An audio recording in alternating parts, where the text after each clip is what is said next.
Well, we have a good news story for you all today. Indianapolis residents have shut down a proposed $1 billion Google data center that reportedly would have used 1 million gallons of water per day.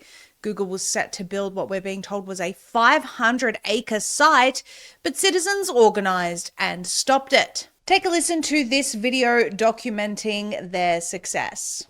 I'd like to announce our intention to withdraw this proposal.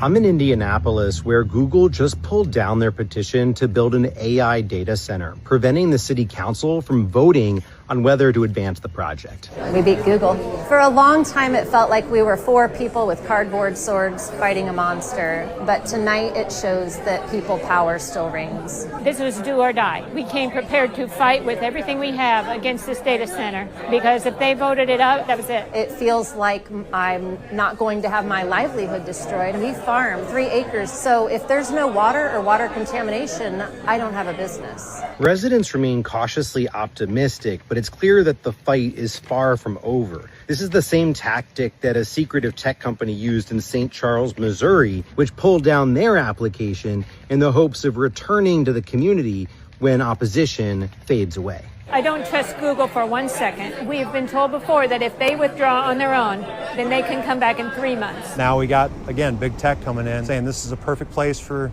data centers, but they forgot to ask Hoosiers. And Hoosiers are saying no. All my Hoosiers, I love you all. Keep fighting. This is yet another rejection of big tech secretly inserting themselves into a community, threatening its water supply and electricity costs. Well, this story isn't over. Indianapolis residents halted Google's plans, and that alone is worth celebrating. My 6 years on the council, I've never seen all the rooms filled to the max with people waiting in the lobby. I'm overjoyed by the amount of community support that came out for this. In a world where we are constantly being divided, everyone showed up tonight with a common goal and we won. I've been hoping that something would bring us together, and it looks like data centers are. Power for the people, not for Google. Power for the people. Power for the people, not for Google. It already has far too much power. I want to show you something from an article from NPR. Now, again, yes, it's NPR, but there are some really important facts included in this article, which is about America's AI industry. It says, but people are also concerned about data centers depleting local water supplies for their cooling systems, driving up electricity bills and worsening climate change if the facilities rely on fossil fuel power plants for the electricity they need. The IEA says climate pollution from the power plants that run data centers would more than double, or could more than double rather, by 2035. Now, apart from the climate change nonsense here, let's think about the actual impact on these communities as far as their power bills go and water consumption. It says, consider what's happening around the Great Lakes, where Scanlan of the University of Wisconsin-Milwaukee says there's a flurry of data center activity. The Great Lakes can be thought of as a giant pitcher of water with straws going into it from water utilities, business and power plants in 8 states and 2 Canadian provinces, Scanlan says. The question is, how much more water can the lakes provide for data centers and the power plants needed to run them in the coming years? Well, in Georgia, some residents reported problems getting drinking water from their wells after a data center was built nearby. And in Arizona, some cities have restricted water deliveries to facilities that use a lot of water, including data centers.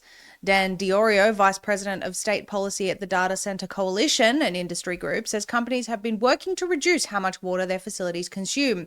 While some data centers use evaporative cooling systems in which water is lost as steam, others rely on closed-loop systems that use less water. The Google data center in Georgia uses treated wastewater for cooling and then returns it to the Chattahoochee River, Diorio said. And there's a push for waterless cooling systems.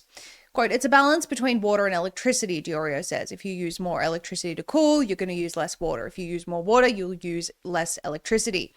But rising electricity bills are also a major concern as data centers spike power demand in certain areas.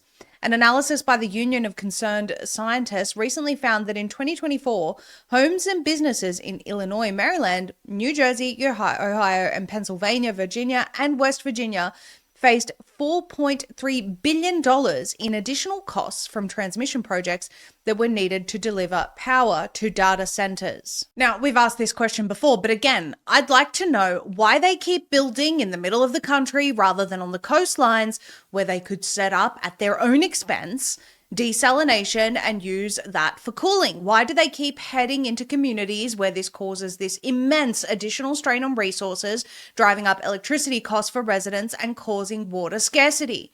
Imagine spending, what does it cost now, well in excess of $25,000 to build a well on your property, only to find you don't have water for your family to drink because Google or some other billionaire tech giant company is draining it all. That is completely unacceptable. And mind you, they're doing this all while getting huge tax exemptions on top of it all. Take a look at this page from goodjobsfirst.org, posted on April 2025, cloudy with a loss of spending control, how data centers are endangering state budgets. It says at least 10 states already lose more than $100 million per year in tax revenue to data centers, the cloud computing warehouses that were proliferating before artificial intelligence greatly accelerated their growth. The industry's high velocity growth, combined with the virtually automatic structure of the state tax exemptions, is preventing states from making accurate cost projections.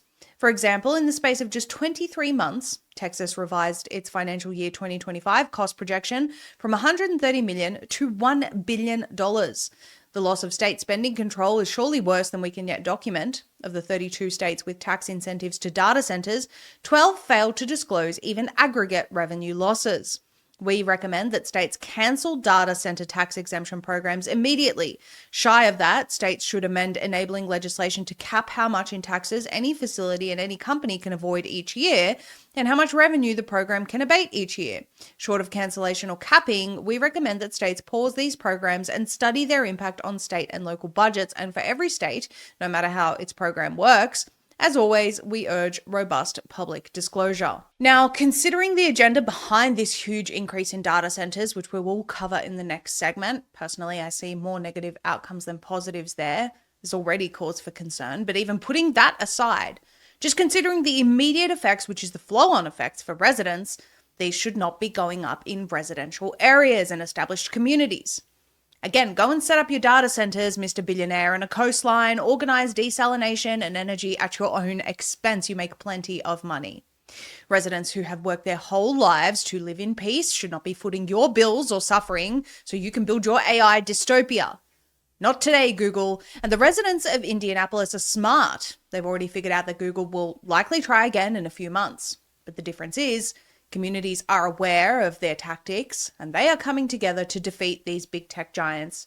And that is a win for humanity.